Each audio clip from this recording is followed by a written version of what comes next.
Hello, everybody, and welcome back to Cosmere Connections. We're a bunch of book-loving nerds looking back and rereading the entire Branson series involving the Cosmere. My name is Reader, and I am joined by Swiggity Swoo. Hey, what's going on? Let's talk about the Cosmere. I am joined by John, Heyo! and I am joined by Kay. Hey. And today we are here to look over the first couple chapters of Part 3 of Mistborn, The Final Empires, chapters 16 through 20. Children of a Bleeding Sun. Yes, that was the one thing I forgot to have up. Really cool. It's a really cool title. Just Children of a Bleeding Sun. That just sounds cool. It sounds totally metal, pun Mm-hmm. intended. Yeah. They're all like a noun followed by like an adjective of another noun, like Survivor, Path They're all Seven, like that, yeah. Rebels Under a Sky of Ash, Children of a Bleeding Sun. Like they all have the same cadence, same rhythm. It's cool. Mm-hmm. I hadn't noticed that before. That's cool. Yeah. It is good. So, should we just jump straight into it, or do we want to give our thoughts and opinions of the We got a overall? lot of chapters to get through. I think we should just hit the ground running. Okie dokie. So I got chapter 16. I got chapter 16 and 17. Feel free to interrupt me at any time. Let's see. Chapter 16. So in the pre-thing, we know that the author was a blacksmith's son, which is a nice little cliche hero backstory that we often see in other fantasy novels. In the main storyline, we find out Vin survived her ordeal, but when she wakes up, she immediately thinks she got beaten by Reen, which is once again heartbreaking. Yeah, that's wicked sad. It's so sad. Les DeBornes, who has now been given the nickname Spook by Kelsier, is there, gives her some water, and explains that it's been 2 weeks since her attack. He leaves, gets Doxson, and Doxson says that 2 of the Inquisitors went after her, which is very weird, all things considered, that one would go after the highly trained Mistborn rather than the young protege. Who knows, perhaps it's probably due to the fact that, hey, it's that girl I've been chasing down for 15 years. Vin basically goes back to sleep, and the next time she wakes up, Kelsier's there, and she, instead of talking about herself, she immediately asks about the plan and how well that's going, and we learn that Marsh is going to be taking the role of a ministry acolyte.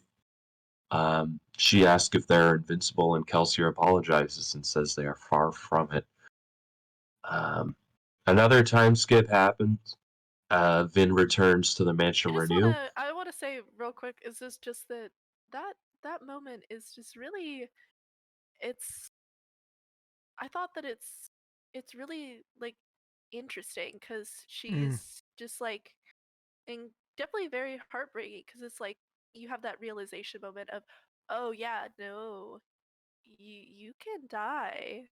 Mm-hmm. Kelsier can die. Such a reality check, die. right? Yeah. Yeah. So.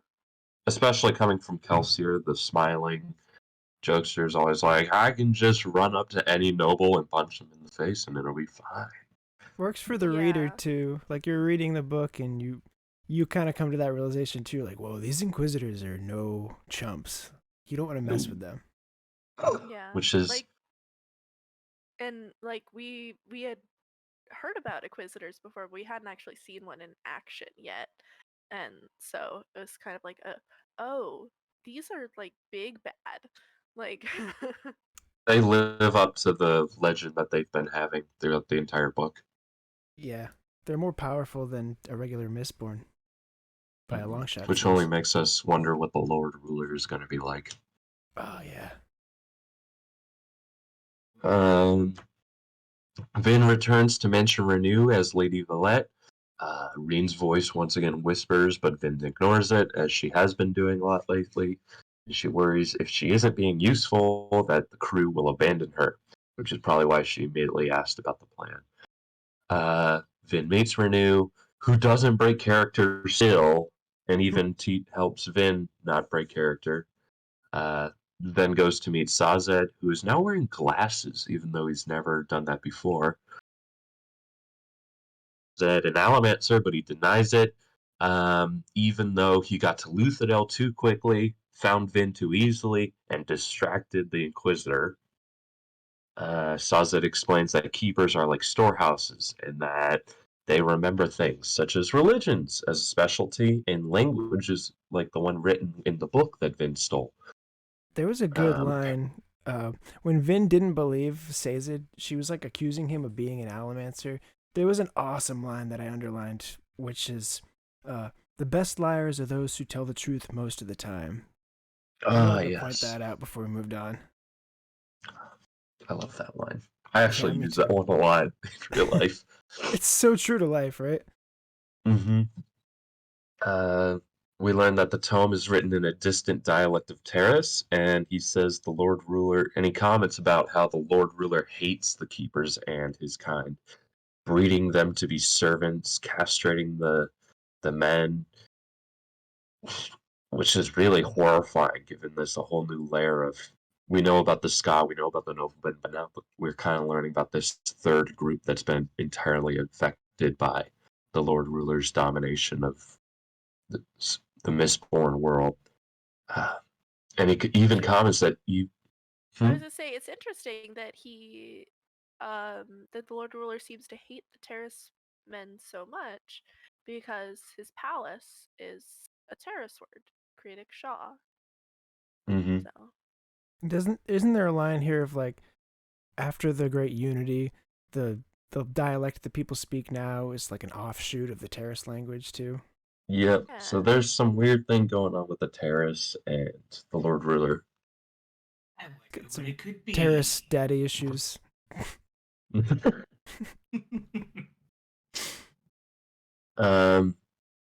He says that Sazed says, yeah, even in his defiance, he's still obeying a master, and that he still hasn't really broken free of that Terrace submission. Vin asks who betrayed Kelsier, and he says it was Mare, and that she died in the pits too. And we're finally given confirmation on that, no longer just whispers. Vin comments what Reen used to say, that anybody will betray you, basically. And Sazed gives this nice little thing about, even if such a thing were true, I would not want to live believing it. And that was pretty much chapter 16. I really like that line when Sazed says, if that was true, I wouldn't want to live believing it. I feel like that's so true to Sazed's character. Mm-hmm. Such belief is such a thing with him. Yeah. Yeah. Faith is huge in these books. Mm-hmm. Yeah, especially with Sazed's character. Like his faith is very important to him, and his belief is very important to him, and it shows in the way that he interacts with the world. Something that I really liked about this chapter was that we get to learn a little bit more about Sazed, and his powers, and we learn that he is not an Allomancer. He's something else. But we're still not really sure what it is. It's a keeper. Mm-hmm. It's a keeper. Sazed is a keeper, guys. 100%. Get yourself a Sazed. Get yourself a Sazed. Go to Sazed's gym. Secret Sazed. We love Sazed on this podcast. Yep. I just felt bad for him this chapter because you learn that he's a eunuch, and yeah, I don't know, it's kind of heartbreaking. well, especially like his entire people like are kept in like breeding, and they're probably looking for defiant ones and killing them, and only keeping the submissive ones. Really shows just how evil the Lord Ruler is. And I was actually listening to Brandon's podcast, and now he says that the fact that Inquisitors kill, well, cut that all out. Cut that all. I'll bring that up in the spoiler section. Cut that all out. Oh, Never okay. mind. All right, let me Sorry. write down a timestamp. You're good. Sorry. I just realized that's incredibly spoilery. It's all right. I'm I'll writing bring down that up later. timestamps, so it's like easier to cut stuff out now. All right. Good. John, anything you would like to say about chapter 16? I think you pretty much got it all. Other than the chapters I have notes for, I'm going to have a little bit of a struggle remembering some of this stuff. So I'm kind of like trying to think of things as you're talking and see if I have anything I can realistically add. Mm-hmm. Yeah, because we've had like a 2-week break between recording, which I thought was interesting because there's like a 2-week time jump between the last part in this one. Yeah, and I completely changed locations and time zones, and Vin changed locations and not really time zones. Yeah. In case you didn't know, I moved to England. Still liking it out there? Yeah, it's not bad.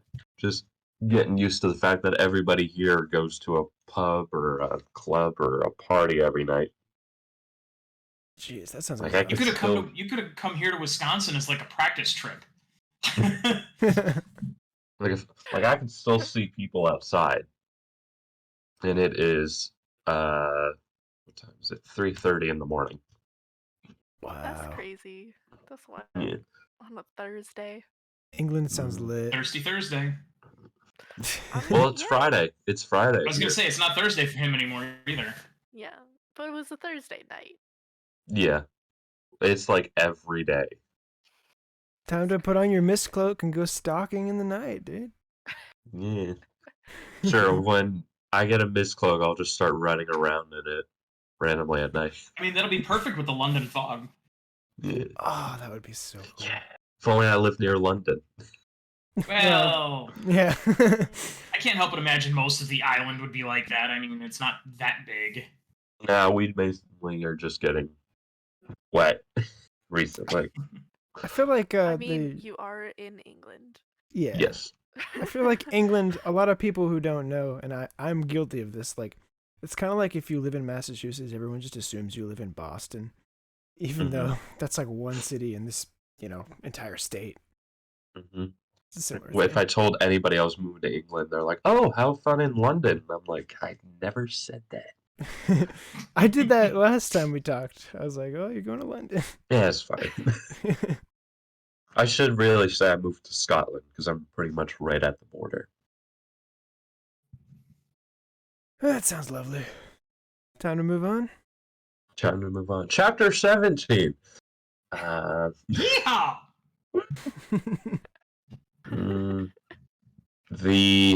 So in the epigraph, the author comments how they wish someone else was the hero, someone deserving,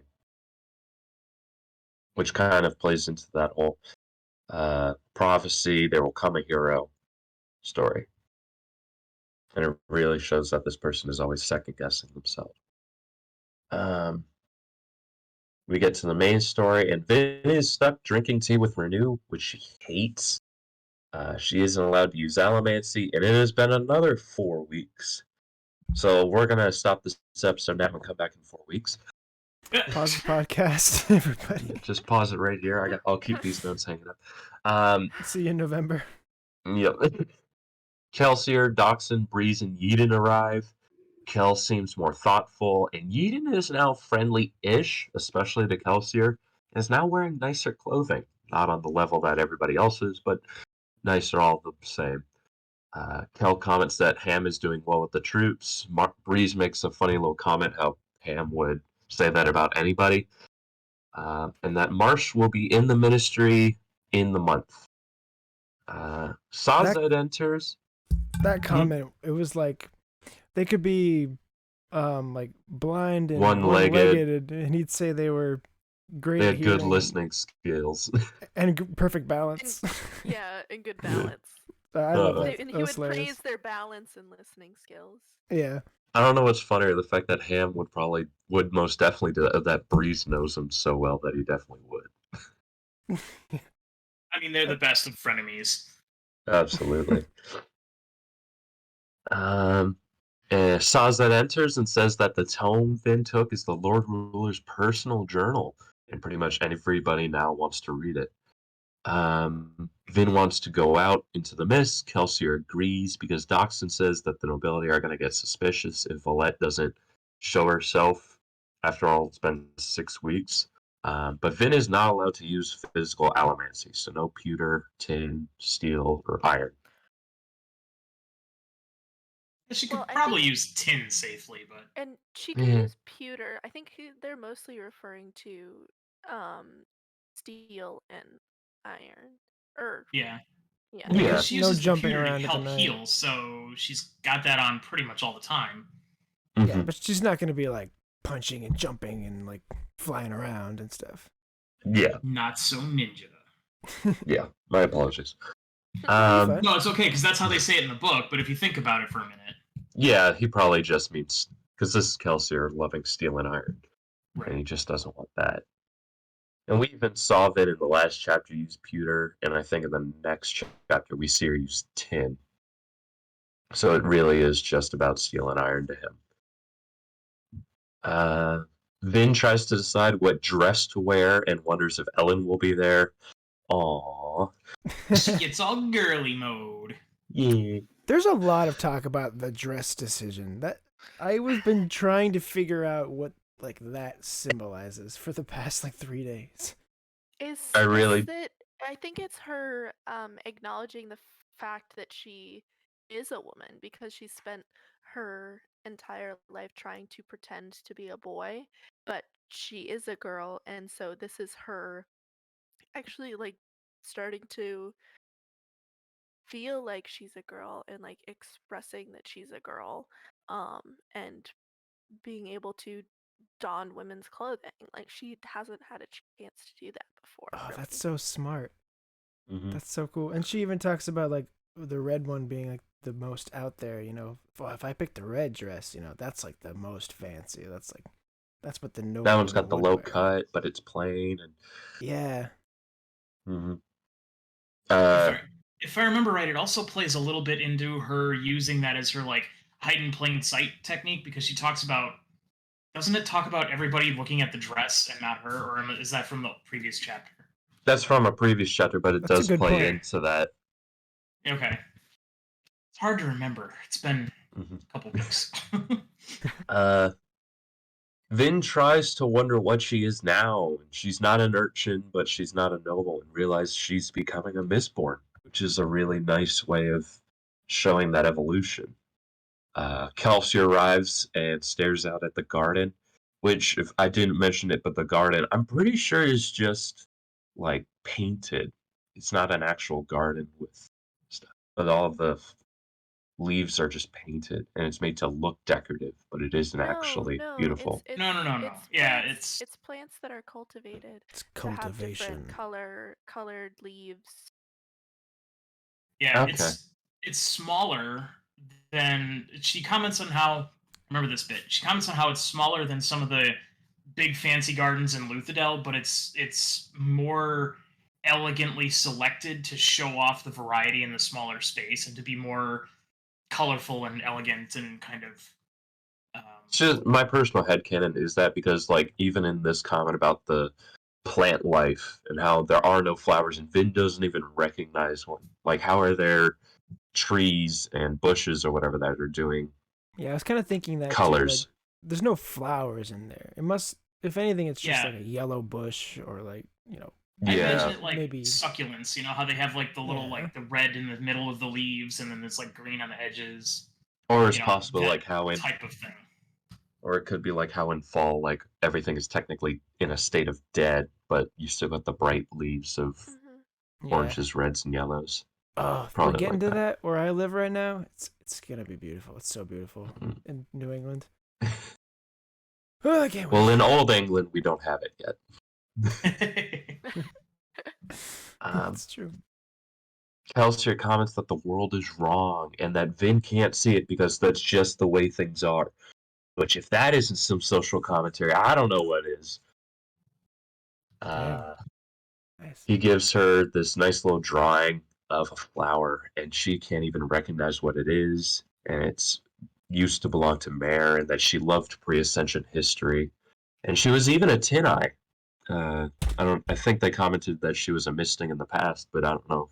But this is the first confirmation we get on what specialty she was.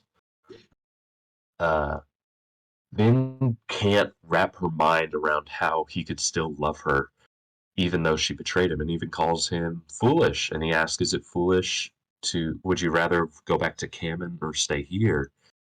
And Vin definitely would not want to go back to Kamen. Uh, he doesn't know for certain that Mare betrayed him. She said that she didn't, but the Lord Ruler expressly thanked her for getting them caught. But they were, for some reason, both sent to the pits, and when she died, he capital S snapped and came to his allomancy. So this is the quote that Kelsier says about Mare that I just really like, and it's that I think given the choice between loving Mare, betrayal included, and never knowing her, I'd choose love. I risked and I lost, but the risk was still worth it. It's the same with my friends. Suspicion is healthy in our profession, but only to an extent. I'd rather trust my men than worry about what will happen if they turn on me. It's really nice to see Vin slowly change from what she was in the beginning to see this new way of life. This is Uh, the same chapter where Kelsier says, like, I wonder if she wouldn't I wonder if she would have survived if I never mistrusted her. Because he feels like his doubt in her kind of I took don't away remember her that. hope. I think there's a small line about it. Kelsier said he'll make a world where flowers return, and he also comments how Mare wanted a child, a daughter, possibly with her dark hair and stubbornness. I do have an image for the video version if anyone just wants to look at my camera. Feel free. Okay, so. Aww, that's very cute. Nice. Very nice. That's funny. But I love that little scene. I wish it wasn't so expressly stated. I just wish there was a little bit more, like, reader credibility. But I just love the fact that Vin is their daughter that they never Yeah. had. It's just so heartbreaking. It's very sweet. It's well written too, because it's like he's pondering that, and then he like looks at her with her like dark hair, which he just said Mare had, and like, yeah. And if there's anything Vin is, it's stubborn. Mm-hmm. Also, it's like they got married. Him and Kelsier and Mare got married about 15 years ago.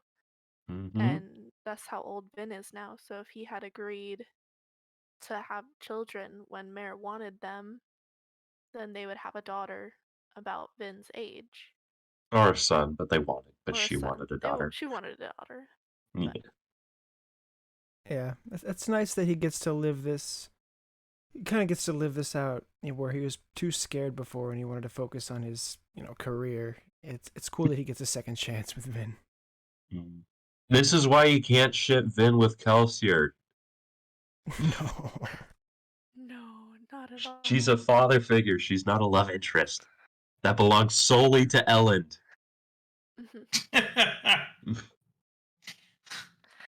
Speaking of Elend. Speaking of Speaking Elend. of Elend, any more comments on chapter 17 before we move on? I got nothing. No? Okay. Awesome. So chapter 18, speaking of Elend, this is Vin's second ball. It's at Keep Alariel. And she's actually really excited. She's really excited to go this time. And Sazed makes a comment about how like this is the correct attitude for her to be showing for the ball. Which is totally why she was like that. Well, yeah, totally why. It's not that she's been bored out of her mind for the past 6 weeks. Or that she's totally Twitter-pated. Yeah.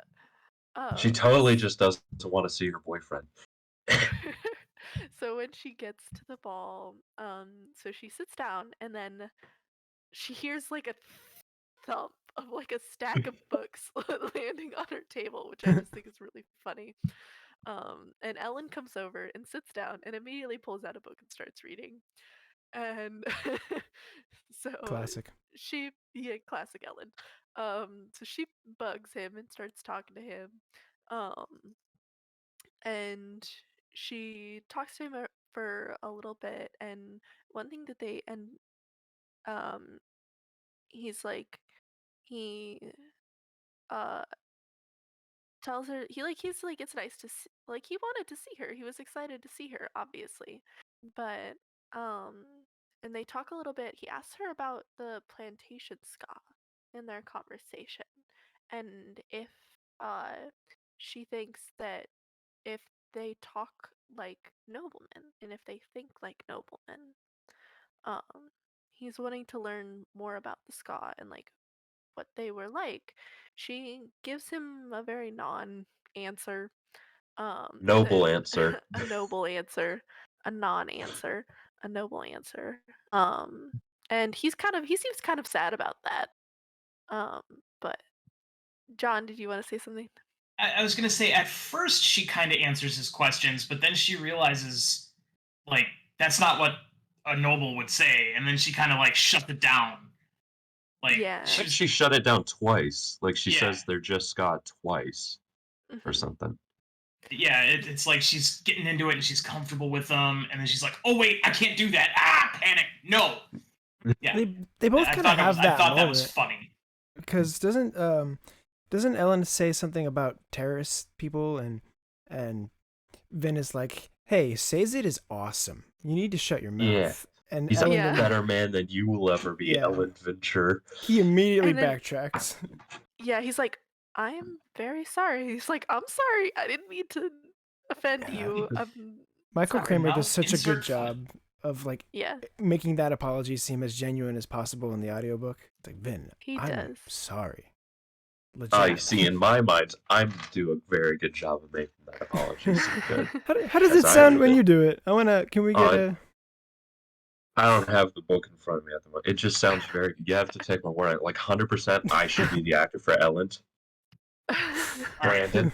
Alright. Well, you finish this So chapter. I'm gonna find an Ellen line and I'll type it in, and you can read Oh, that. I hate you. okay, sounds good. So this chapter's long, by the way. Her whole time at the Yeah. ball is long.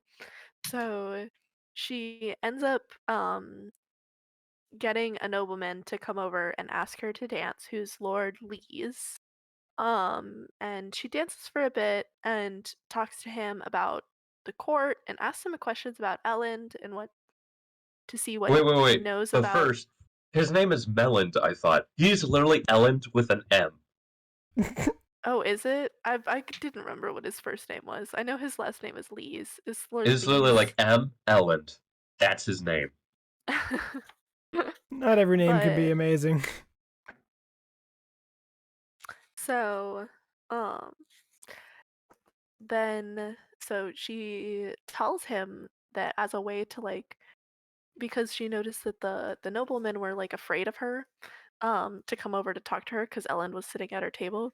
So she tells him that Ellen is a family friend and he's just there to watch over me at my balls, and he's supposed to be showing me around, but he's doing a terrible job of that.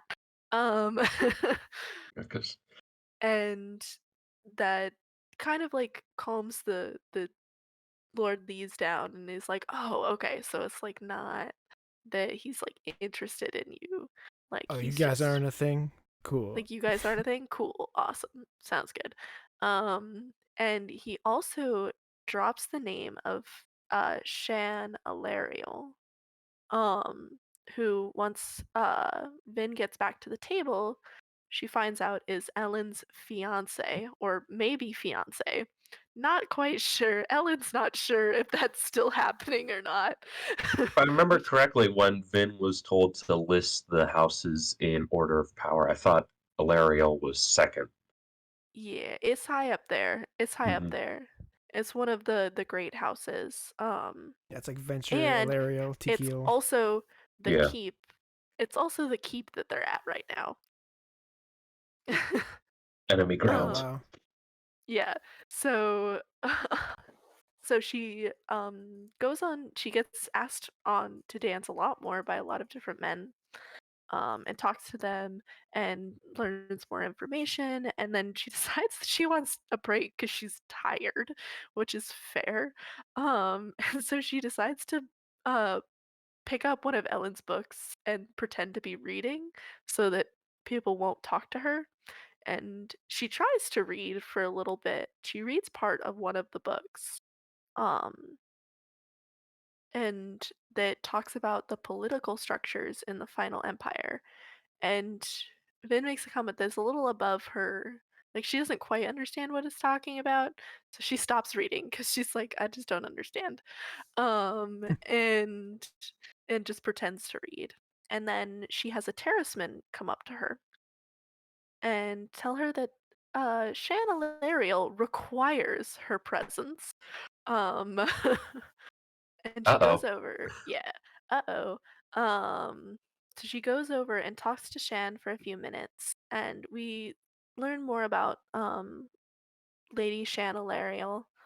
And she's mean. She's just mean. She's that girl everyone knew in high school who thought she was the shit. Who thought she was the He's the coolest. cheerleading captain. Yeah, like top She's a dog, classic bully. who's just mean. Yeah, classic bully. Um, and uh, so Shan wants to try to use Vin to get information about Elend, to presumably use to then blackmail Elend into doing something, or to like she just wants to get information, more information on him because he's avoiding her clearly. Um, Why would he do such a thing? She seems like such a great person. Vin also in this conversation realizes that Shan is a soother, and feels Shan soothing her emotions. Um, And as she looks around, she's like, why is she soothing me? This doesn't make sense. So she looks around and she looks back at her table and sees that Shan's terraceman has walked over to Vin's table and is poking through Ellen's books. So she quickly exits herself from the situation because she's like, obviously, I don't like Shan, so I don't want her to get.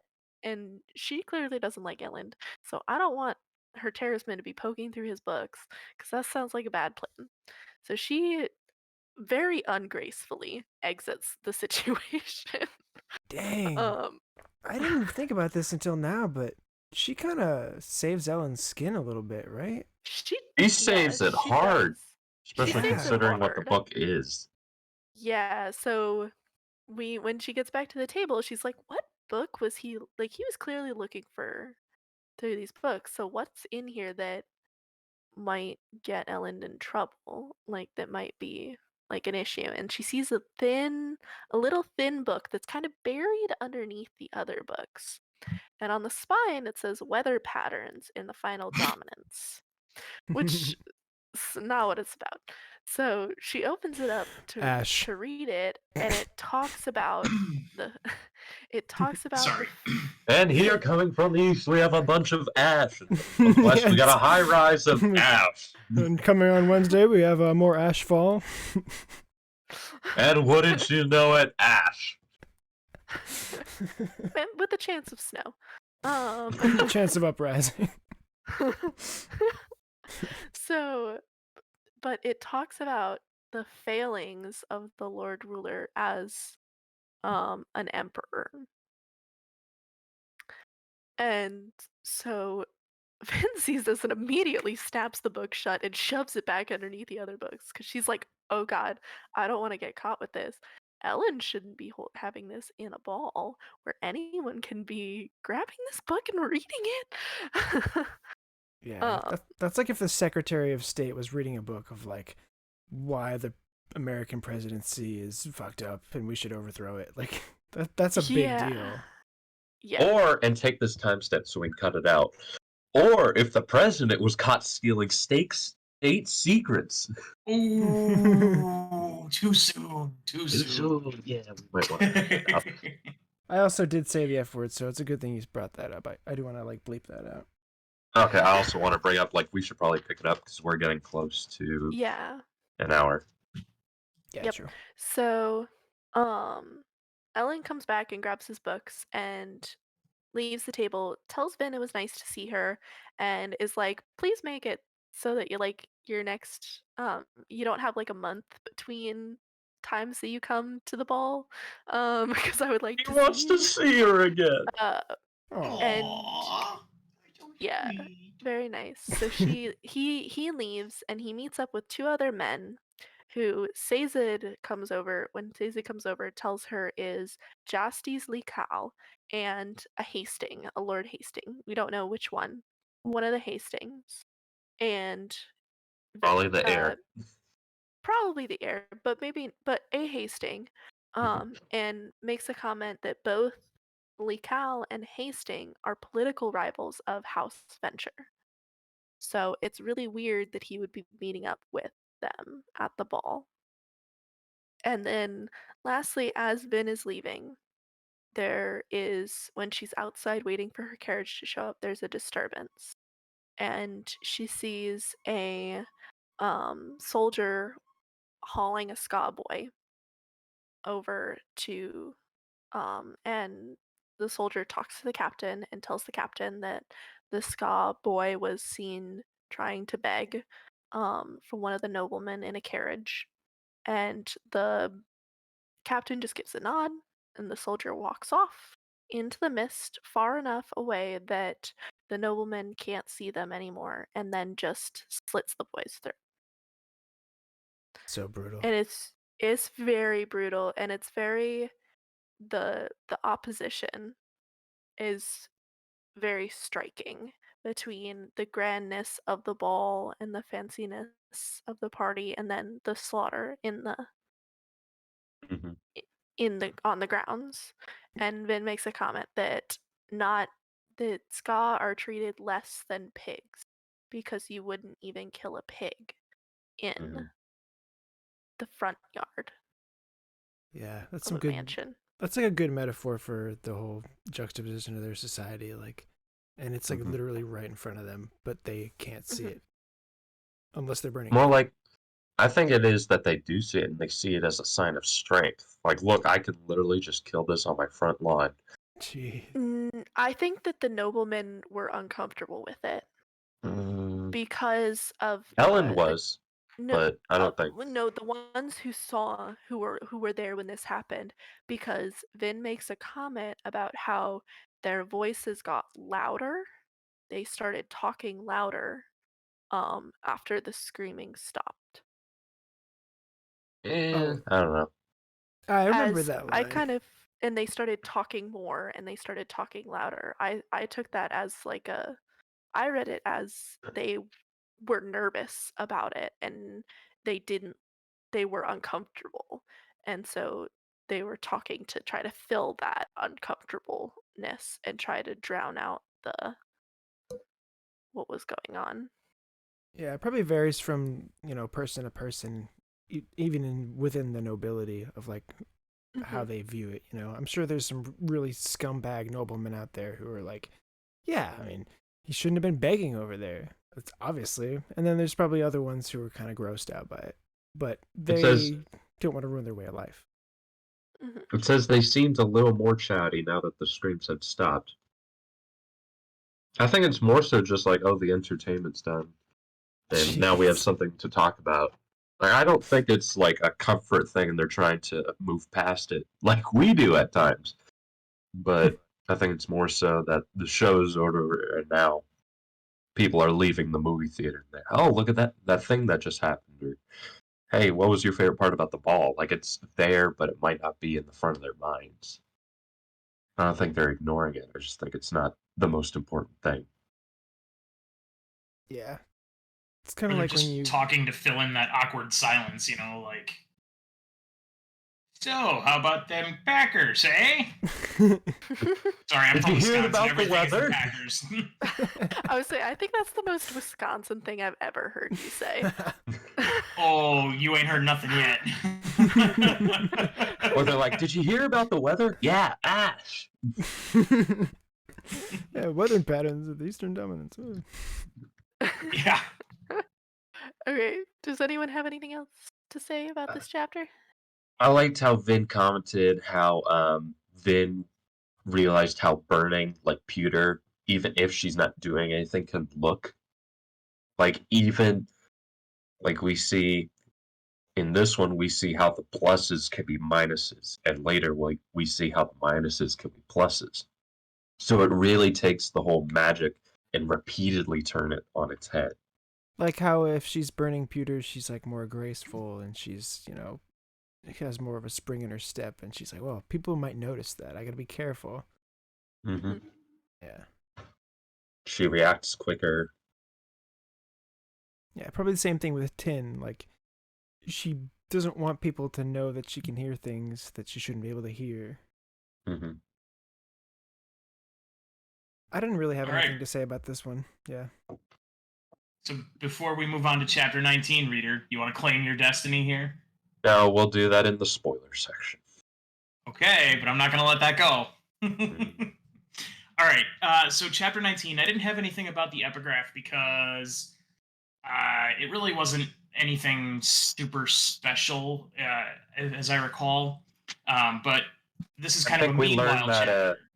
I think we learned that a Kawan discovered the hero of Terra's prophecy. I think that was it. Yeah, exactly. It wasn't anything monumental. But this is kind of like, meanwhile, while Vin is at the ball, Kelsier is stirring the mist pot, dumping bodies in people's lawns. Literally. In this case, he is dumping a body at Tikiel Keep, full of knife holes. The body's just full of knife holes, making it look like, assassination, murder, most foul. He's trying to sow distrust. He's got plenty of disgust already. Yep.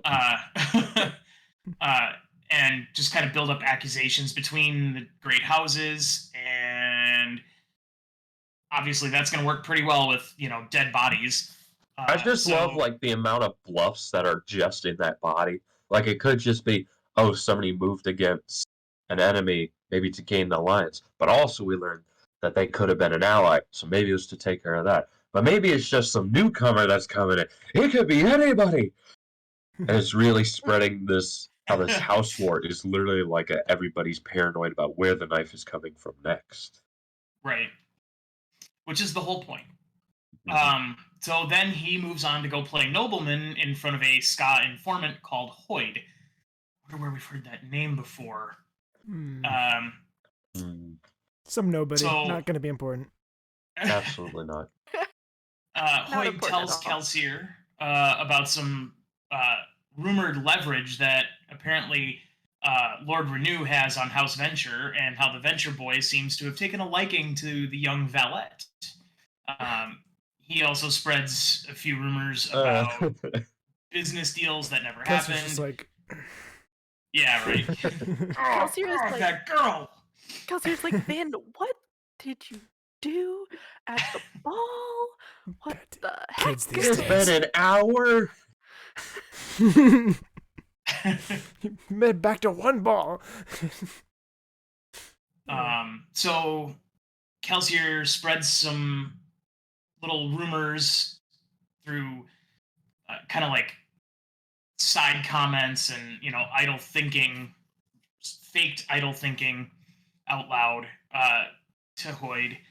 And we find out that Sean Alariel being a soother is common knowledge.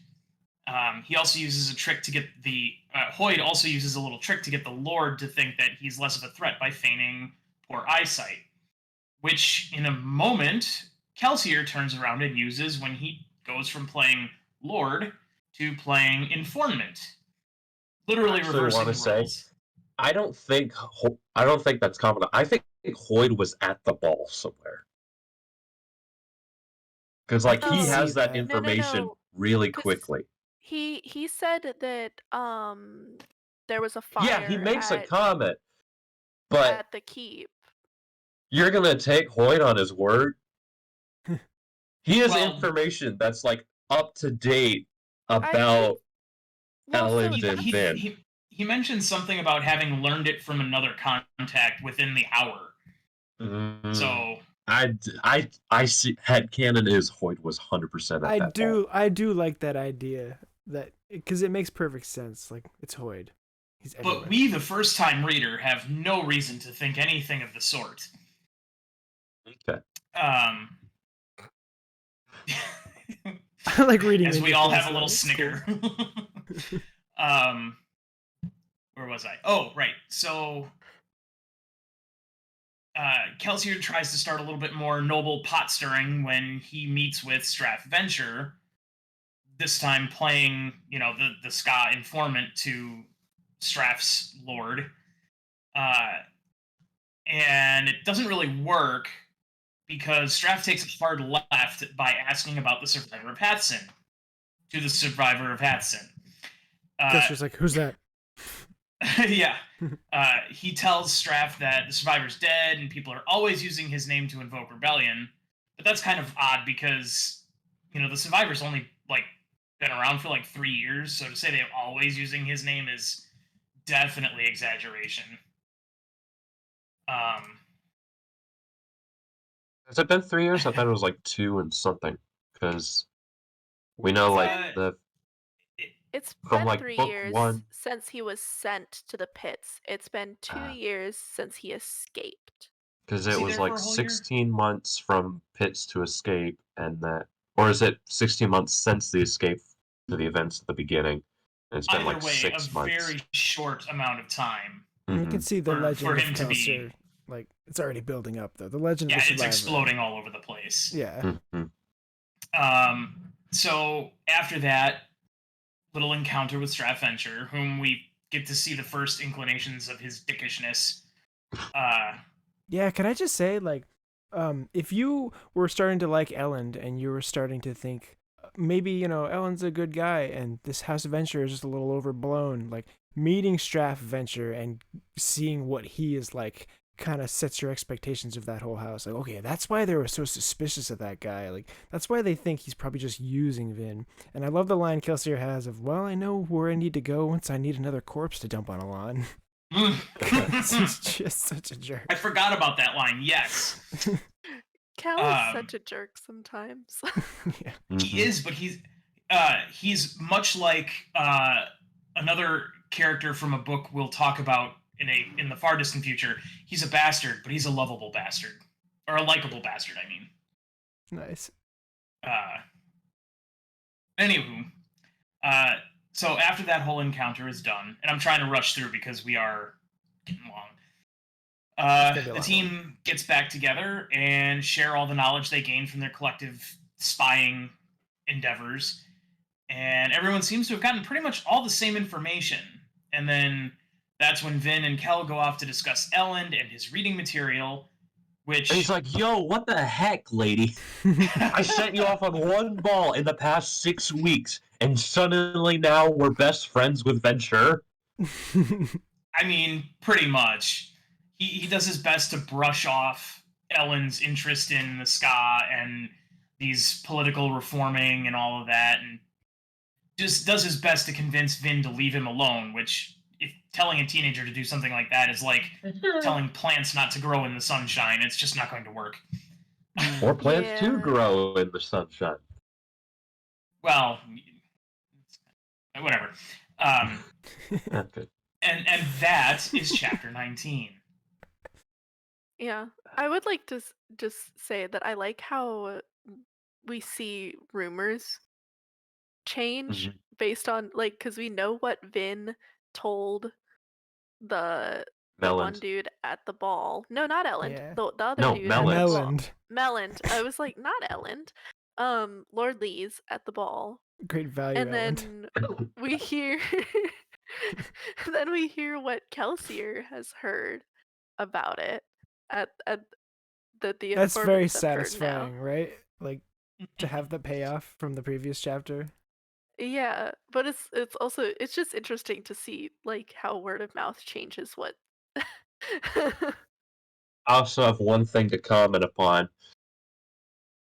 Whatever Renew is a Khandra, in which he turns to Renew and comments something about him, and he makes a dialogue line, says the Khandra. So whatever Renew is a Khandra. Is that a species? Is that a group of people? Is that a term? Who knows? But it's a Khandra. Yeah. And that's about all we got. Oh, there's also a mention that Strath Straff says something about um that if someone were to get a hold of of the bones, yeah. of the bones, that they could do things with it. Um, it's like, indeed, and assuming the survivor did die in the pits, and if someone had gotten a hold of his corpse, his bones, there are ways to imitate a man's appearance, which is Very interesting. skinwalkery. Which, hey, if you know, you Yeah. know. But if you don't know, good luck figuring that one out. Right? That's a tasty morsel for people on their second read through. Yeah. Oh, that's awesome. All right. Anything else about 19? Checking my notes and Just thanks for spoiler section. Kelsier has a secondary plan or a backup plan that he references at some point in the chapter. He does. Yeah, he talks about having a second plan in case things don't work out the way he intends. Dun dun dun. Yep. I thought Vin did that, man. That's a very important concept to keep in the back of your noodle. It's a mystery item that'll help us later. My Mickey voice doesn't work when I'm sick. Maybe Kelsier's second plan is just to seduce the Lord Ruler. He's a bard. Oh, God. If you can't beat him, join him, right? Don't count it out. Started working on the Venture Okay. House. Let's focus back in. Swiggity. Do you want to go through chapter 20? I don't need to sleep. I need to sleep though. Chapter 20. The Chapter summary. 20. Featuring Swiggity Swoo. Oh, did you want to take this one? Because I did write a summary. Oh, you did? Go for it then, by all means. All right, and feel free to anyone to jump in, if anyone wants to jump in. All right, so Epigraph talks about shadowy, misty figure that's following the author, which we now know is the Lord Ruler himself. It's his personal diary, basically. That's pretty much all it has to say in the epigraph. So, it's been 3 months since the incident at the palace, where Vin was attacked by 2 Inquisitors, and she's still feeling weak. She's enjoying the noble parties, but is frustrated by the lack of info she's getting, and Ellen has been absent or kind of avoiding her. She's starting to believe what the others say about him, not caring about her. We see the crew is sending supplies to the caves on canal boats. They're all kind of packing up a canal boat to get out there. And Kelsier says that he's going to leave on this next canal boat to go visit the rebel caves and kind of check in on the army a little bit. Vin was actually kind of nervous that he was going to ask her if she wanted to go. And it's kind of cute that she's like, well, I'll miss my noble balls, I'll miss Ellen. But he wants to go alone, and Vin notices that the Ska are starting to idolize Kelsier. They're starting to kind of whisper about him and speak highly of him, and he's becoming a legendary. I do want to say, Kelsier's not going by himself. He's taking Eden with him. Yeah, that's a good point. And Marsh is going on part of the trip as well. Yes, and Marsh is also going on part of the trip as well. Okay. Because Kelsier doesn't need a bigger head. And that's kind of part of why he's going, right? It's to show off, basically. Mm-hmm. And kind of bolster the army's spirit. And it is important. New audience for my shenanigans. More lackeys to look up to my every deed and word? Cool. Yeah. So speaking of Marsh, Kelsier says that he wants Vin to spend a little bit of time with Marsh to kind of learn more about being a seeker and burning bronze. I couldn't remember what it was. So Marsh arrives, and there's this cool line of Marsh is late because Vin's like, "Where's Marsh?" And Kelsier's like, "He's late," and she's like, "I must run in the family." Yeah. Here, I thought he was just a wizard. And anyways, Marsh arrives and tells Vin about the uses of bronze. Experienced seekers can tell a lot about the pulses of other allomancers, which emotions are being manipulated, for example, or which metals are being burned. And he also mentions that there are 2 types of metals, and that's kind of how they're split into different categories between the 8 metals. There's internal and external metals, which I'm not going to lie to you, I don't really know what the difference between them is super well or how it's really relevant to anything. Maybe we can talk about that in the spoiler section. Yeah. But I'm going to move on from now. So, Vin tries to tell the difference between metals by just burning her bronze. She closes her eyes and she feels the pulses, but she can't really determine like a difference. Kelsier's down there burning iron, Marsh told him to, and Marsh is burning bronze as well. And Marsh is like, that's okay, you'll get it eventually. The fact that you can even tell that there's like a difference between them, and even though you don't know what they are, like, that's okay. I liked the line that he said where it's like, oh, where is it? The where he asked her to do something and she's like, I can't sense anything. And he's like, good. It took me 6 months of practice to distinguish pulse lengths. If you had done it on the first try, I'd have felt incompetent. That's me when I'm giving guitar lessons. It's like, no, trust me, you're not gonna be able to play this yet. Like, someday. But this goes back to originally his comments about like, oh, people think this is a useless metal. Like, it shows that the weakness can be a strength and that the strength can be a weakness. By not burning copper, you can find out if your opponent is a coin shot, lurcher, bug, soother, riot, or whatever, and that allows you to know. And if you can tell what emotions they are rioting, you can tell what their goals are. So it really shows that even the superpower itself coin flips around. Oh, that was a good turn of phrase. Uh, But I do like that because it's kind of like it's more about how you use it, Like Marsh is saying, like, would you rather be completely immune to a soother, or would you rather know exactly what emotions they're trying to get out of you? mm-hmm. That's awesome. So, speaking of soothing, Vin decides she wants to know a little bit more about Marsh. So, she decides she's going to soothe him and try to get him to talk about his past a little bit. And at first it works. She learns that Marsh snapped after the Obligators took Marsh and Kelsier's mother, and that was at a young age for him. Marsh notices that he's being soothed, and he's kind of like, are you soothing me? And at first Vin is like, gotta run! But she sticks around because she's beginning to trust the crew and she's beginning to come into herself, but she's happy to still have those same reflexes. But they kind of start having a heart-to-heart from there. Vin stops soothing her and they just get to talking. And Marsh says that he knew Vin was a Mistborn because she was with Cayman and they tried to scam Marsh, I think. And that's how, like, Marsh ended up telling Doxson, and Doxson told Kelsier, and that's like a cool reference to the beginning of the book.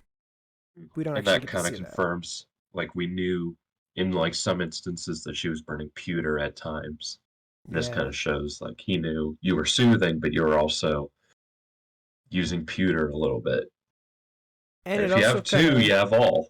Yeah, it shows how cool being a seeker can actually be, Instead of just telling when someone's burning allomancy, you could actually say, holy crap, that's a Mistborn. Mm-hmm. So they get to talking, and we learn that Marsh has always been a little bit jealous of Kelsier, but he still loves him because it's his brother.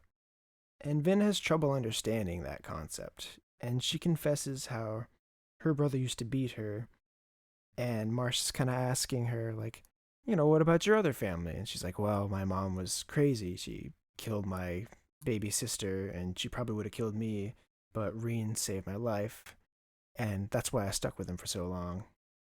And we also learned that Vin's mom was like holding her and like saying she was going to be a queen, and she gave her that earring. Cuckoo. It's just weird. It's just weird.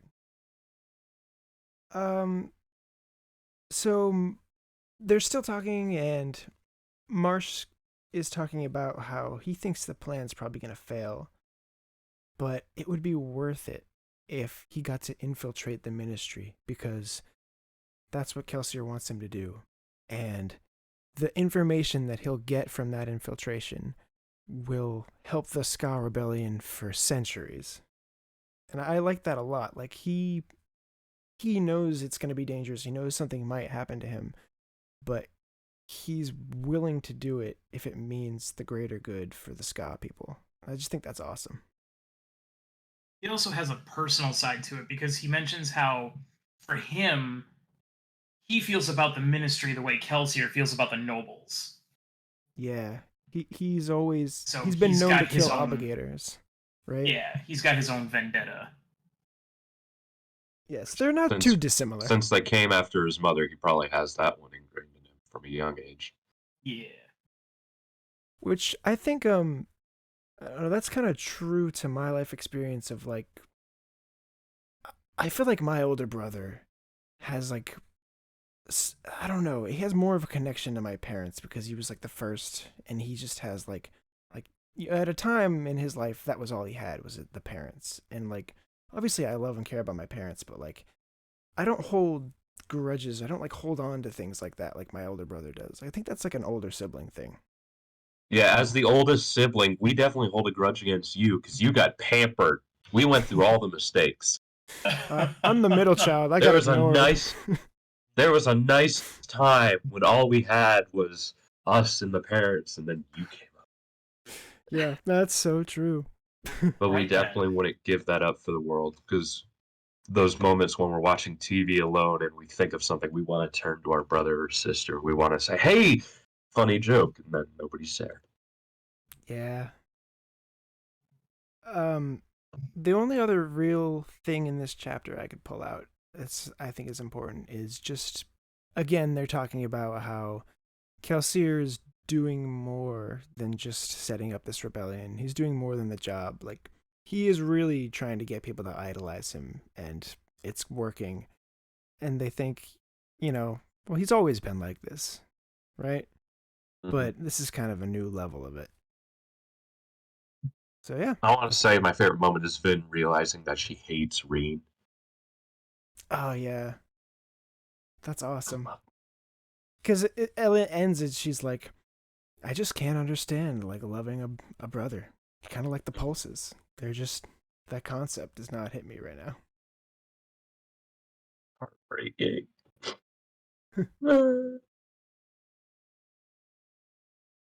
So, anybody have anything to say about that one? No, I think you pretty much got it. Well, don't all jump out at once. Let me check my notes. I mean, it was not a super eventful chapter. No. Yeah, it was a lot of talking. Brandon, a lot of stuff that just needed to be there to bridge the gap between what's happened and what's coming. Brandon likes his info dumps. I did like it, though. Yeah, I liked learning a lot about Bronze and more about Kelsier and Marsh's past, as well as Vin's past. It's good to learn about, and it's nice. I forgot to mention, Marsh was, like, into Mare. Like, well, we've known that. Yeah. Yeah, but we've known that for a while. This kind of confirms it, and it shows how it affected him. And yeah. How I think he loved Mare. What does he say? Like, sometimes I wish, she'd be the one to survive. And that was what dark. Was back in, like, chapter 4 or something. Okay. Like, I wish that you were the one that stayed and she was the one that came out. Kelsier's like, yeah, me too. Jeez. Which is, like, you can see that as just, like, them hating on each other. But this is, like, confirmation, like, he really cared for Mare. Yeah. Does that happen in a lot of Brandon's books where there's, like, two siblings into the same woman? I'm trying to think of... I thought I. No, we don't get a lot of siblings, to be honest.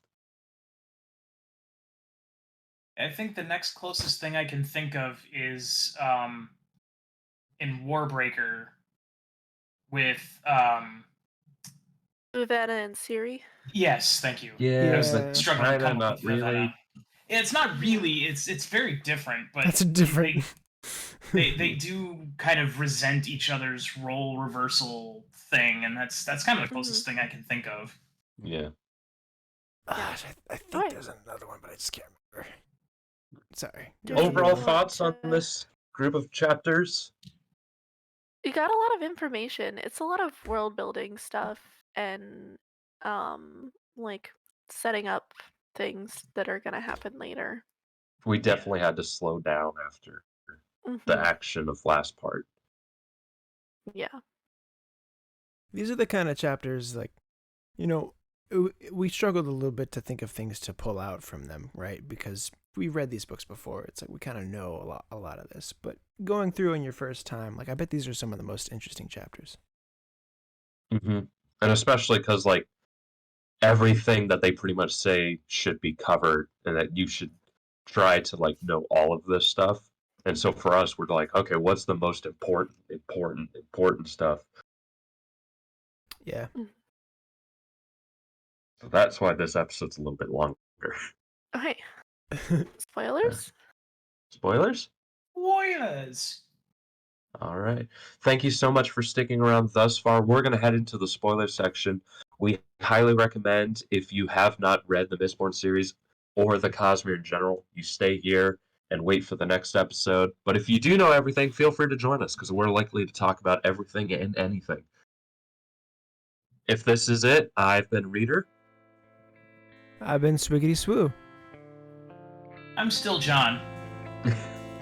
And I'm Kay. And this has been Cosmere Connections. Have a nice night.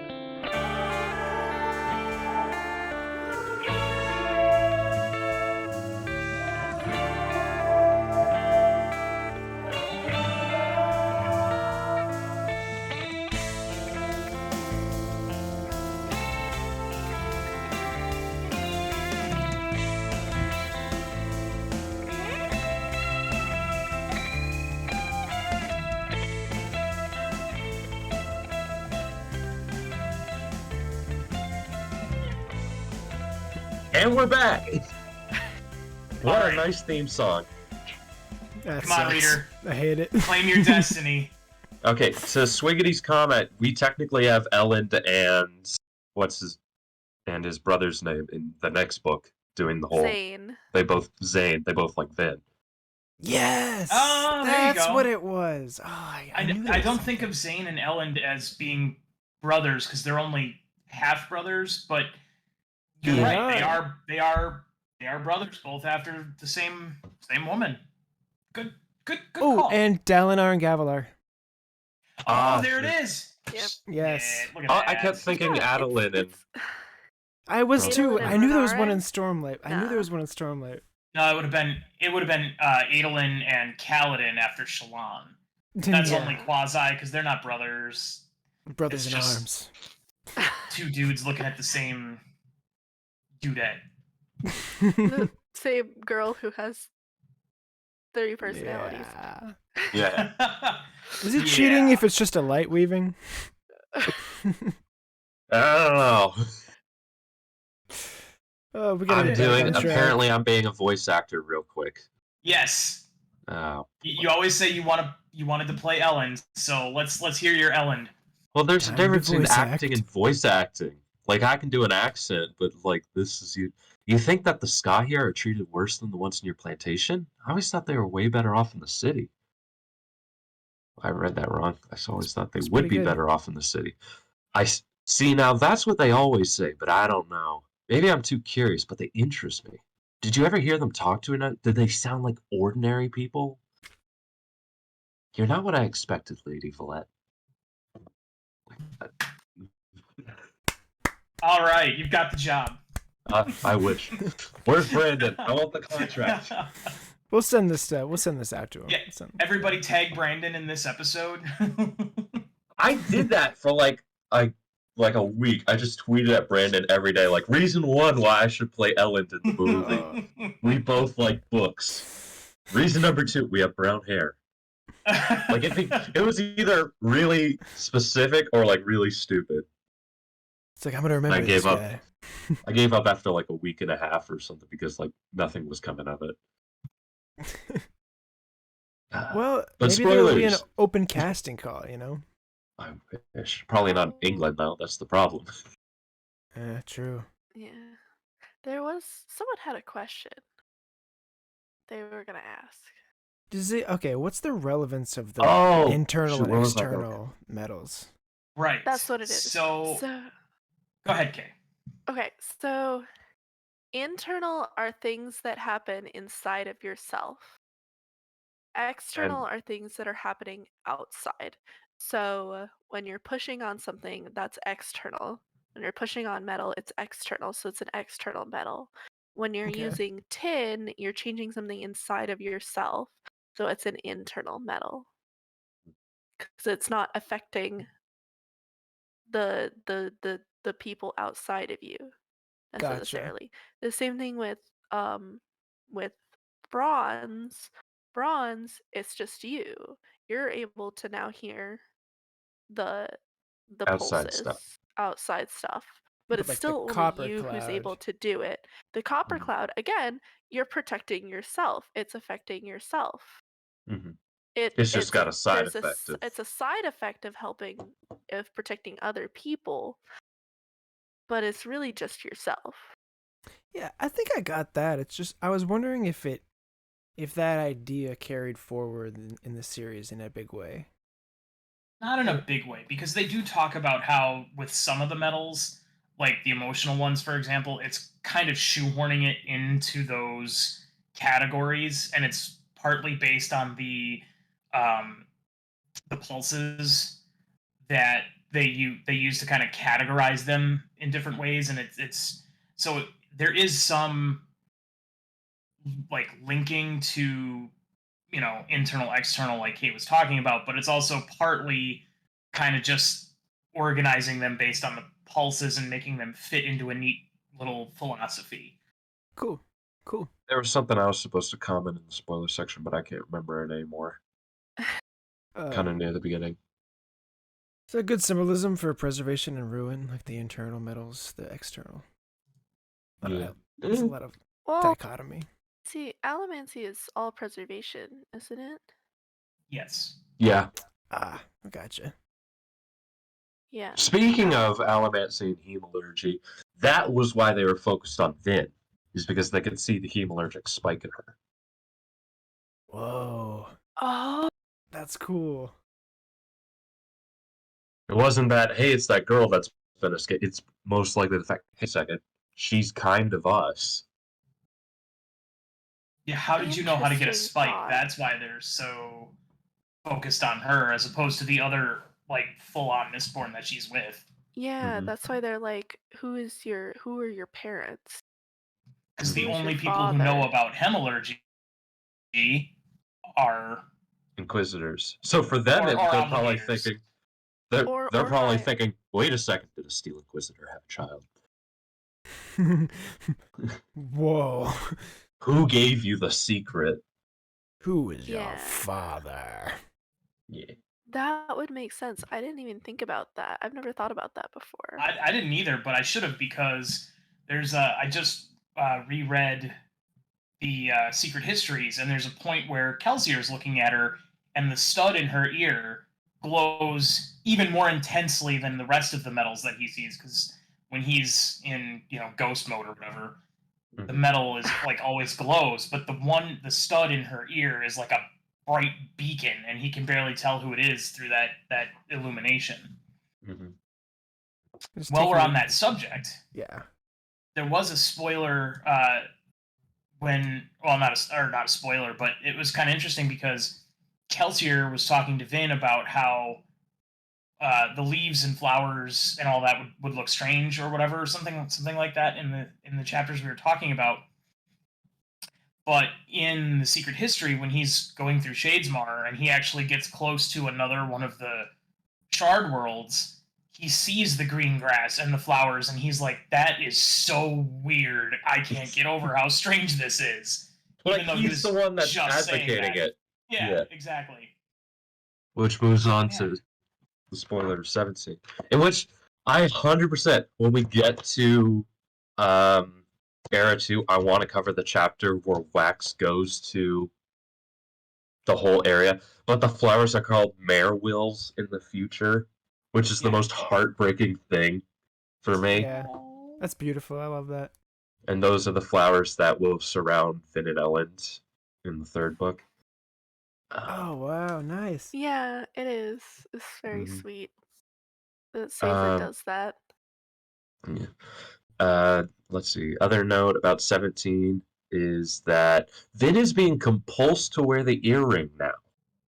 Whatever influence Ruin has on her, whatever little influence, he's making her not want to take the earring out. There's a slight little line in 17 near the beginning how she doesn't want to take it out anymore. Oh yeah, did there's a not comment notice. about so there's Renu asks her if she wants to get new Yes. jewelry, new earrings, to get rid of the pedestrian stud that she wears, and she immediately is like, no. Yeah, that's the thing. Which makes me wonder. Oh, I remember what I was going to comment about later. Which makes me wonder why Ruin keeps telling her, like, don't go with these people. Like, if the whole plan is to get her to release the power, because he definitely doesn't want the Lord Ruler to do it again, because that just means he loses for another 1,000 years. Like, why is he getting Vin away from the people who have the best chance? Well, we know Ruin has his fingers in a bunch of people at this point. Mm-hmm. He's got his fingers in that one nobleman from the third book whose name I can't remember right now because we haven't reviewed it yet. Yeah. That had a spike, and then he's got Zane, and he's got a handful of other people. So he's kind of hedging his bets with a bunch of different people. Who would have thought the random Scott girl would have been the one to do it, huh?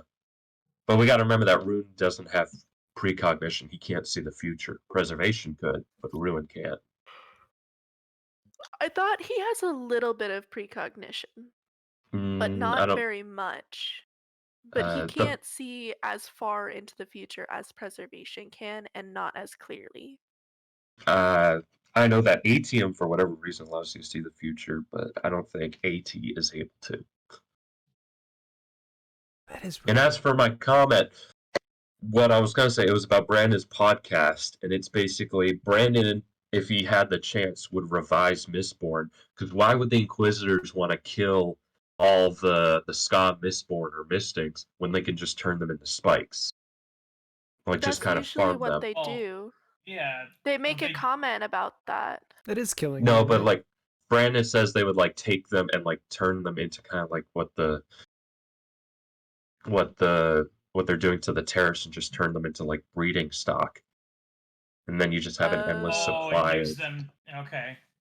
That is smarter. Like, Smarter, it doesn't but way actually more messed up. Yeah. Well, yeah, But like smarter it for really the Inquisitors. Yeah.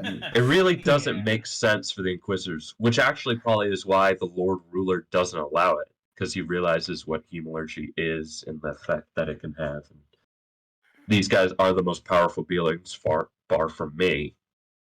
Like, I gotta make sure they aren't super powerful, which is why they have the linchpin and why he doesn't allow them to wear something to protect that. Can I change the subject? Yes, sorry. Go ahead. No, you're fine. So in chapter 17, there's this awesome line that says, "The philosophers say that a man can't control the metals until he has seen death and rejected it." And that's Yes, awesome. Very melodramatic. Because Kelsier rejects death hard. Well, In that's Secret snapping. History. Yeah, I get it, but it's just like, it works so It's written in well. that. Yeah, so good. I feel so bad for Alendi. We never know him except for this. Alas, poor Alendi, we never knew ye. Yeah. Yeah, he's like deteriorating in Secret History. Like, you really don't know what he was at full strength, you know? Oh no, you're thinking of Laris there. You're thinking Preservation Laris. I'm talking about the journal author. Gotcha. Yeah, I was thinking of Preservation. We'll cut this out. Let's see. Chapter 18. Literally, my note says, Precious Elend is back, baby. That's my first note. And then the other thing was really just later in the next one, Hoyd was 100% at that party. Like, I firmly believe Hoyd was there. Like, probably just in the kitchens or something. Like, I'm not saying he was one of the nobles, like, dancing around. Who knows? Maybe he was Melend. Because it's such a stupid name. It's 100% could have just been Hoyd. You know Who what? knows? You love that just idea. converted me, because that is totally something Wit would do. He'd be like, Ellen, what kind of name is that? You sound like a melon. Melon. I'm just going to add an That's my M name. to the front of it. Yeah. He literally just adds an M to the front of it. What's your name? Melend. Melend. Wow. But I 100% soundboarded me to that. Yep, I'm a believer now. I 100% believe that Hoyd was there because the events happened like right at the same time. So for like, yeah, there is like, oh, here's this information that I know that Vin just learned. Like, yeah, that is possible. But the fact that he also knows the events of what happened at the party, I think that he would have been there. I don't doubt it. Think it. I don't doubt it. There's no proof, but I don't doubt it. And in case we check our Discord, I added a counters channel. Basically, we got 2. There's always another secret, which I forgot to comment upon in chapter 17, and now we've got a Hoyd. Yeah. I love it. Yeah. Very exciting. Sorry, I was trying to figure out if I could find whether or not Ruin could see the future, and I can't find it if it's true or not. But I was also couldn't find on the Coppermind on Preservation's page about whether or not Preservation could see the future. So I don't know if they just didn't put it in there. He definitely can, though. Preservation definitely can. I know that he can, but what I'm saying is that it's not mentioned on the Coppermind page. Okay. And so that Ruin might be able to see the future, but just not as clearly, and it's just not mentioned on the Coppermind page. I That's thought what I'm there saying. was something in the words of Founding about it. Because I thought all of the shards had some ability to see into the future, but some of the shards are better than others. Well, it has to do with connection to the spiritual realm. Yeah. But I think it's also tied to the shard and how Preservation, you're saving that for the future. And so they can access the future easily, while Ruin is like destroy things now. Yeah, but so that means that Ruin would still have some ability to see into the future. But it's not as good as Preservation's. He wouldn't be able to see as far and as clearly as Preservation was.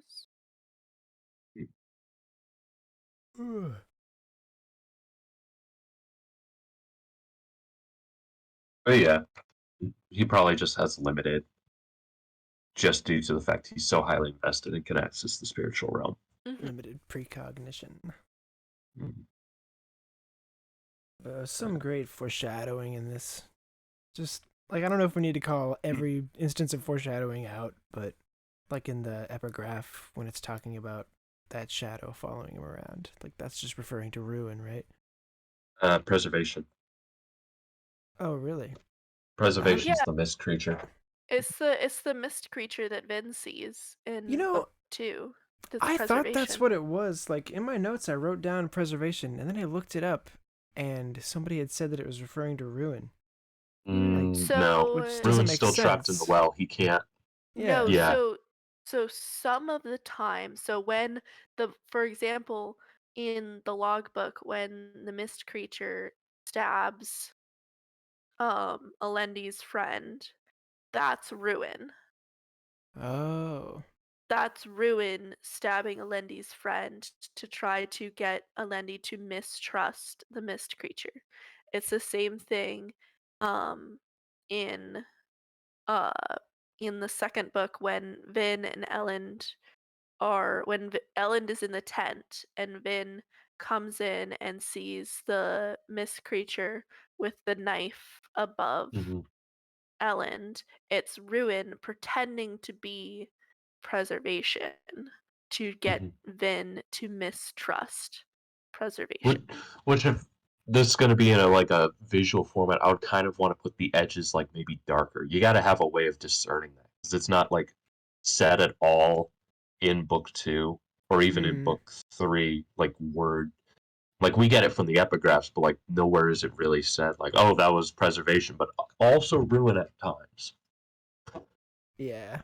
So like I would almost want visually a way to discern them. Not obvious on like the first time, like, oh, this one's completely black, the other one's mist, but maybe like something like the edges are ashen. Or it's like blue when it's preservation, and it's like gray when it's like ruin. Like, yeah, I see what you're saying. Yeah. Be cool. Oh, sorry, just to backtrack for half a second here. I found the thing on Future Sight, and it says shards can perceive the future, although it can be difficult for them. Some are better than others. Cultivation and preservation being noted as particularly excelling, and that shardic power can be utilized by others to perceive the future, such as Atium, as well as the visions of the returned, and the fact that Terravodium can see possibilities that Rays could not implies that Future Sight can also be linked to the vessel. So, Well, that was Teravangian. That was just due from him being super smart, no connection to. That's the point. It's a potential. They say it's not necessarily for certain, but it's potentially connected to the vessel because you're right. Teravangian did have some weirdness from either the Night Watcher or Cultivation. It's not really Cultivation, spelled out. I think it's cultivation. Yeah, cultivation. There's something Because cultivation's the one doing all that. And there's the comment that cultivation has touched 3 people within the past like decade or so or whatever. Which and that would be like Dalinar, Lift Teravangian. and Teravangian. And Teravangian. Yeah. So, but yeah, so all of them can do it to some extent or another. It's just some are not very good at it, and others are a little more gifted. And I'm gonna regret bringing this up because this is what's gonna be kind of the main argument for a bit. But Sanderson magic works by intent. How is Vin burning metals without intent? Ooh. But she is. When she was a little girl, she would. You can't. I mean, you're like, getting into some. I wanted this to happen. Like, if you're squinting and turn your head, I wanted this to happen, but I kind of ignored my own rules. No, I mean, like, if you have tin in your system and you're like trying to see something, like, wouldn't that be the same as like that's the intent there? But yeah, but you need to be like choosing the power to use the power. No, I don't think it necessarily works like that at this level. Certainly, when you get to higher levels, like with the shardic pieces and the vessels and all that, it kind of does. But as another example where there's no intent, when Kaladin is first learning how to use light, he accidentally sticks a bag to a barrel in his haste to go do something else, and he turns around and he's like, "What on earth is going on here?" So I think it's just rule of cool then possibly. He's just ignoring his laws of magic.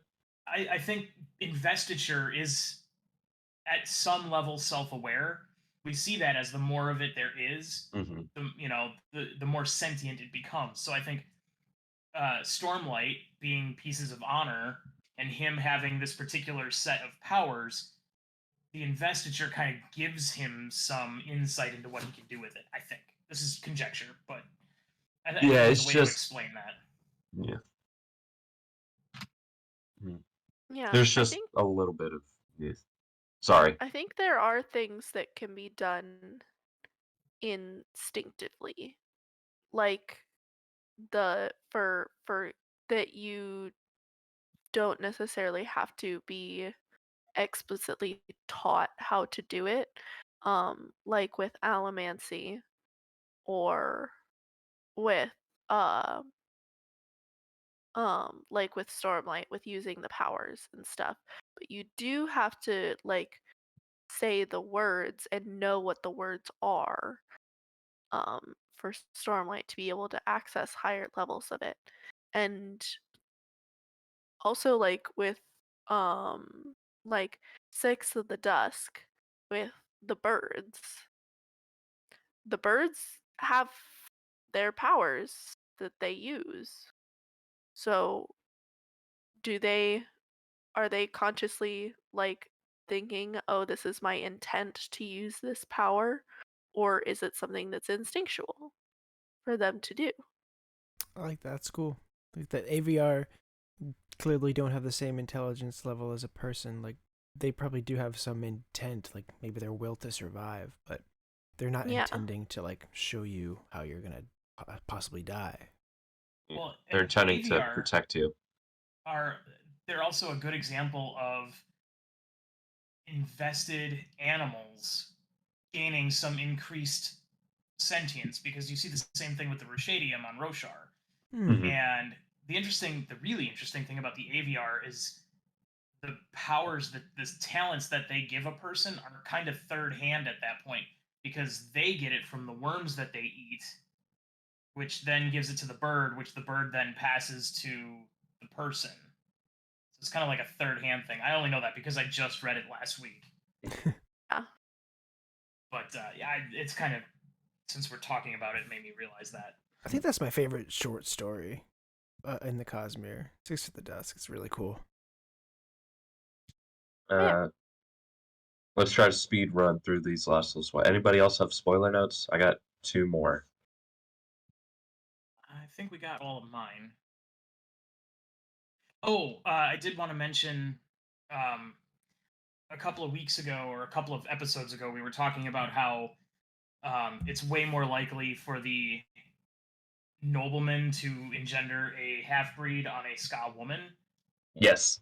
And then here we have in these chapters the counter example. So yeah, but we saw that they were raised kind of noble-ish. They were, yeah, which makes me wonder about the father. What is the counter example? Kelsier and Marsh. No. Their mother was a no. noble. I commented a while back how it's Their weird father was a noble. Their father was a noble. Their mother was a ska woman. Oh, you're right. Who had manipulated her way into being a mistress. She pretended to be a noble. Oh, you're right. To be a mistress, so that her children would have a good life, and then was found out, was discovered, and was killed by the obligators. You're right. That's right. My bad. Mm-hmm. Yeah. So still no example of women siring ska children. Noble women siring ska children. My 2 comments come from the comments about she will be queen and Vin's mother. I hate him. I hate Sanderson so much that he's just like, she will be queen. 2 books later. It's right there the whole time. The wonderful thing about being the author is you can make prophecy come true. Mm-hmm. Yep. Some people are just really freaking good at it. But it just comes back to like every little detail matters in this trilogy. I have something, and I don't think the 3 of you are going to understand this, but Sanderson has talked about like Stephen King in the past. I know he likes The Dark Tower, and in those books, a really important number is the number 19. And I think it's cool that the Dark Tower's big thing is, it's like, oh, this is like the series where all of Stephen King's characters are in the same universe. You know, you find out. So chapter 19 is the chapter we meet Hoyd. And I just thought that was awesome. Like, I don't know if he did that on purpose. Oh, that's kind of cool. Oh, that's kind of funny. That's kind of cool. No, this is Sanderson we're talking about. He 100%. Yeah. There's like, no how way cool that's is an that? accident. I would believe it if he told me himself that was an accident. No way. It's perfect. He intended to do it subconsciously. It's Ka, for anyone who read those books. I haven't read. I tried reading them, and I tried just reading could it. not get through the first one. I hate Stephen King's writing style. I barely got through it, and that was only I'm because some friends made me. yeah. I'm not a fan of horror, so Yeah. Yeah. It's like the opposite of Sanderson's writing style, I feel like. A Yeah. little bit. yeah. Where- the most horror that yeah. I get is Shadows for Silence in the Forests of Hell. Or, That you was know, a wild story. the It is. implications that are coming from The Way of Kings and the Stormlight Archive. Okay, we should. Okay, Wrap I got one last thing, and it's mainly how the abilities that Sazed used to find Vin. He used Steel Running to get there quickly. He used Wind Whispering to find her, and he was a brute to distract the Inquisitor. He also used eyesight. Well, that's Wind Whispering. Oh, is that what that is? Yep. That's storing senses. I don't know why it's called Wind Whispering. He probably Yeah, I don't also manipulated his weight a little bit to get to her when she was bounding around. Possibly. And he probably manipulated his weight to run faster when doing steel running. True. But that explains why his eyesight's so bad and he needs glasses, because he's refilling that metal mind. Right, he would have to empty it some to be able to refill it. He also used wakefulness. Did he? Uh-huh. Is that expressly stated, or are we just saying that because it was late in the day? I think he makes a comment about how he's gonna have to sleep for a while. Yeah, you're Talked right. about having to rest, yeah. You're right. I- You're right. You're I right. kind of interpreted that as being just refill his metal mines in general. Mm-hmm. Yeah. You're right. It But could be that he. It could be. Yeah. Yeah. And it also kind of. Sorry. Go ahead. I was gonna change it, so go ahead. Okay, I was going to say that maybe one of the reasons he's just sitting around and working on this book is so he can fill up speed again. And maybe that's Yeah. why it takes a little bit of time with it. I was gonna say, like, my comment earlier about with the unification and the language being a dialect of Terrace, like that goes back to Rashik being being a Terraceman, right? Yep. Yep. Just wanted to Man, mention. it was really all there, yet nobody realized it. Like, I feel like Yeah. we're overselling it at times. But if you're actually paying attention, it is kind of obvious. It's cool. Okay. We should. Anything have else? One very quick thought. Very quick Okay. thought. I promise, Kate. It'll be very quick. It occurs to me that with the Terrace fashion of wearing lots of metal jewelry of different kinds of metals, you'd think the Lord Ruler would look at that and be like, "You're Terrace people. I know what's up with this. This is familiar. I'm gonna cut your damn head off." There's no hot topic an on observant Scadrial. Lord Ruler would have put the kibosh on this a long ass time ago. Well, we see that the Lord Ruler has them in, like, rings and bracers, whilst the Terracemen are pretty much the only metal visible as in earrings. Maybe that's a whole new thing that was never in his generation. Well, Like, maybe this is a so- whole new thing. Also, I would like to say is that they make He a wears rings, comment too. later on. They make a comment later on about how that the Lord Ruler thinks that he has breeded Ferochemy out of the Terrace people. Mm. Yeah, but you'd think he'd still, like, be suspicious of it. I don't know. Yeah, but how often does he see a Terrace So- steward? And No, that's a fair apparently he did try to make it so that the Terracemen couldn't touch metal, Yeah. but I remember it that. was too much of a hassle Mhm. to try to do that because then that they weren't going to be good stewards to the noblemen because they couldn't touch anything that was metal. What if these are the people on Roshar? So The ones who view it as, like, a insult? No, that's stone. Never mind. Stone. Yeah, sorry, I got it backwards. Oh, the shin. Yeah. What if you just, like, jump them to the other side of the Cosmere? Okay. Never mind. But yeah, like, how often does he see a steward, considering he's just basically in Critic Shaw all day with his Inquisitors and Obligators? I don't know, because nobles well, maybe not. They go to the Canton buildings. I don't know. That's a good question. Mhm. I wonder about that. On that note, we thank everybody for joining us. This has been Cosmere Connections, and we hope you'll always remember that there is another connection. Have a nice night. Bye. Take it easy. See ya.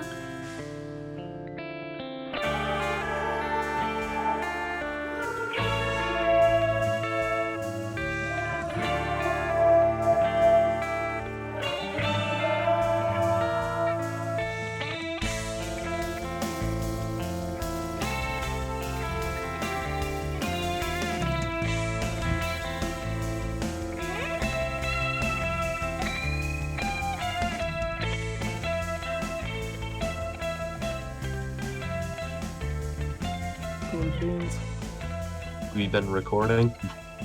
Yeah. Okay. Always. I started the recording before I even jumped on this time because you just never know what we're going to talk about. So, always good stuff. Ingrown toenails. Don't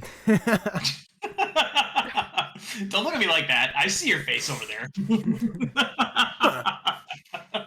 And they count as hemallergic spikes. Who knows? Fun. I'm really wondering if by era 3 or 4 we're seeing like people are discovering kind of like how we discovered like Christopher Columbus was a bad person. Like they had these thoughts about the crew, and yet they're finding out, oh, these were not nice people. Like Kelsier like killed a lot of people. Or like people who don't even believe, like they have actual proof that God exists. Like what happens when people stop believing that?